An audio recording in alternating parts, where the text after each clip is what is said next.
A long time ago, in the land of Egypt, God's people, the Israelites, were trapped in slavery. They had been forced to work for Pharaoh, the king of Egypt, for hundreds of years. Life was hard. But God saw their suffering, and he had a plan.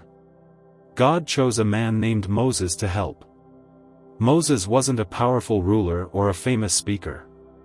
In fact, he was nervous about the whole thing. But God promised, "I will be with you." So, with his brother Aaron by his side, Moses went to Pharaoh with a clear message, "Let my people go." But Pharaoh didn't care. He said no, again and again. He refused to let the Israelites leave. And that's when things started to change. God wasn't going to let his people stay in slavery forever. So, he showed his power through a series of plagues, 10, to be exact. Each one was a message to Pharaoh, "Let my people go." First, the water in the Nile River turned to blood. Fish died. The river smelled terrible. But Pharaoh still refused. Then came frogs. Everywhere. On beds, in ovens, even on people. Pharaoh begged Moses to make them stop, but once they were gone, he changed his mind and said no again. Next came gnats, then flies. The land was filled with bugs.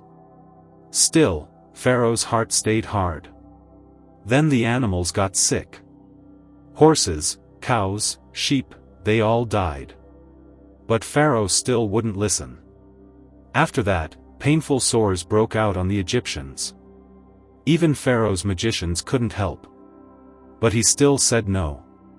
Then came a terrible hailstorm, huge chunks of ice and fire from the sky, smashing everything.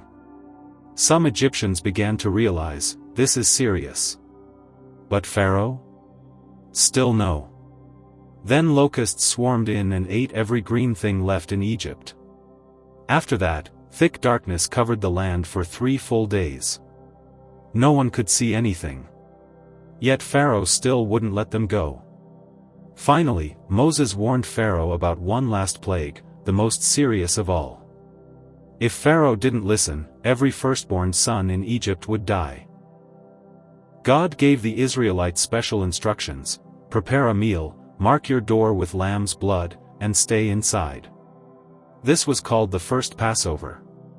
It was a sign that they trusted God and believed in his protection. That night, just as God said, the firstborn in every Egyptian family died, including Pharaoh's own son. But in the homes marked with the lamb's blood, everyone was safe. Pharaoh was heartbroken. He finally said what Moses had waited so long to hear. Go. Take your people and leave. God had done exactly what he promised. He had shown his power, not just to punish Pharaoh, but to protect and rescue his people. The Israelites were finally free. And they didn't leave quietly, they left with their heads held high, knowing God had fought for them. This story isn't just about plagues and power, it's about a God who keeps his word. A God who defends the helpless. A God who says, "You are mine," and proves it. So whenever life feels unfair, whenever you feel stuck or small, remember this. God is powerful. And he defends his people.